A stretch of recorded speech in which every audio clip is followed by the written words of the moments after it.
Hi everybody. I have something a little extra for you today.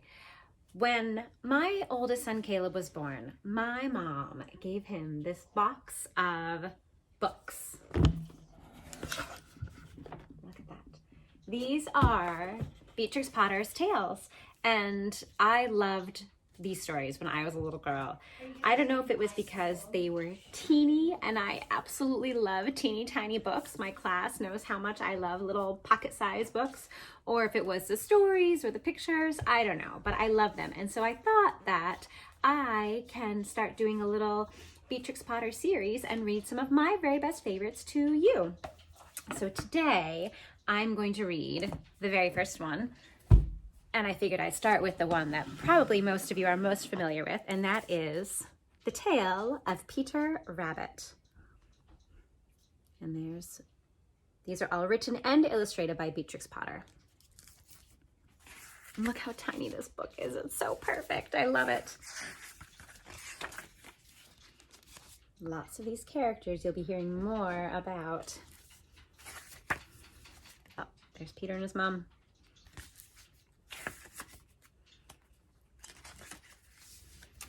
Once upon a time, there were 4 little rabbits, and their names were Flopsy, Mopsy, Cottontail, and Peter. They lived with their mother in a sandbank underneath the root of a very big fir tree. "Now, my dears," said old Mrs. Rabbit one morning, "you may go into the fields or down the lane, but don't go into Mr. McGregor's garden. Your father had an accident there. He was put into a pie by Mrs. McGregor. Now run along and don't get into mischief. I am going out." Then old Mrs. Rabbit took a basket and her umbrella and went through the wood to the baker's. She bought a loaf of brown bread and 5 currant buns. Flopsy, Mopsy, and Cottontail, who were good little bunnies, went down the lane to gather blackberries. But Peter, who was very naughty, ran straight away to Mr. McGregor's garden and squeezed under the gate. First, he ate some lettuces and some French beans, and then he ate some radishes. And then, feeling rather sick, he went to look for some parsley. But round the end of a cucumber frame, whom should he meet but Mr. McGregor? Mr. McGregor was on his hands and knees planting out young cabbages, but he jumped up and ran after Peter, waving a rake and calling out, "Stop, thief!" Peter was most dreadfully frightened. He rushed all over the garden, for he had forgotten the way back to the gate. He lost one of his shoes among the cabbages, and the other shoe amongst the potatoes. After losing them, he ran on 4 legs and went faster, so that I think he might have got away altogether if he had not unfortunately run into a gooseberry net and got caught by the large buttons on his jacket. It was a blue jacket with brass buttons, quite new. Peter gave himself up for lost and shed big tears, but his sobs were overheard by some friendly sparrows, who flew to him in great excitement and implored him to exert himself. Mr. McGregor came up with a sieve, which he intended to pop upon the top of Peter, but Peter wriggled out just in time, leaving his jacket behind him, and rushed into the tool shed and jumped into a can. It would have been a beautiful thing to hide in if it had not had so much water in it. Mr. McGregor was quite sure that Peter was somewhere in the tool shed, perhaps hidden underneath a flower pot. He began to turn them over carefully, looking under each. Presently, Peter sneezed. "Kerchoo!"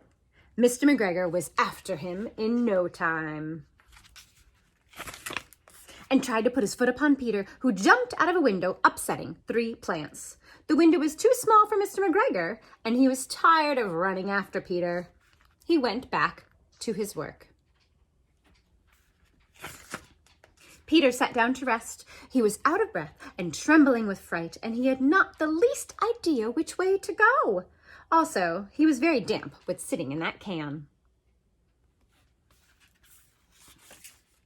After a time, he began to wander about, going lippity-lippity, not very fast, and looking all round. He found a door in a wall, but it was locked, and there was no room for a fat little rabbit to squeeze underneath. An old mouse was running in and out over the stone doorstep, carrying peas and beans to her family in the wood. Peter asked her the way to the gate, but she had such a large pea in her mouth that she could not answer. She only shook her head at him. Peter began to cry.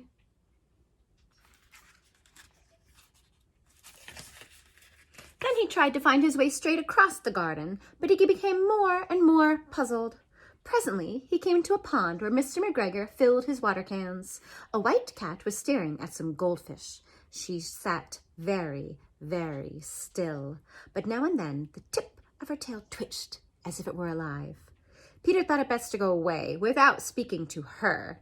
He had heard about cats from his cousin, little Benjamin Bunny. He went back towards the tool shed, but suddenly, quite close to him, he heard the noise of a hoe. Scritch, scratch, scratch, scritch. Peter scuttered underneath the bushes. But presently, as nothing happened, he came out and climbed upon a wheelbarrow and peeped over. The first thing he saw was Mr. McGregor hoeing onions. His back was turned towards Peter, and beyond him was the gate. Peter got down very quietly off the wheelbarrow and started running as fast as he could go, along a straight walk behind some black currant bushes. Mr. McGregor caught sight of him at the corner, but Peter did not care. He slipped underneath the gate and was safe at last in the wood outside the garden. Mr. McGregor hung up the little jacket and the shoes for a scarecrow to frighten the blackbirds. Peter never stopped running or looked behind him till he got home to the big fir tree. He was so tired that he flopped down upon the nice soft sand on the floor of the rabbit hole and shut his eyes. His mother was busy cooking. She wondered what he had done with his clothes. It was the second little jacket and pair of shoes that Peter had lost in a fortnight.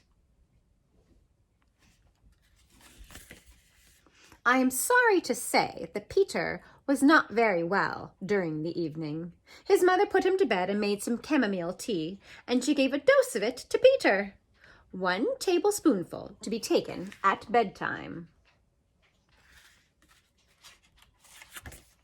But Flopsy, Mopsy, and Cottontail had bread and milk and blackberries for supper.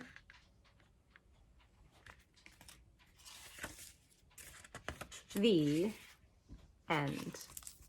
And that was The Tale of Peter Rabbit. I hope you enjoyed it, and I hope you will look forward to hearing more of Beatrix Potter's adorable and fun and silly stories. Bye! Thanks for listening.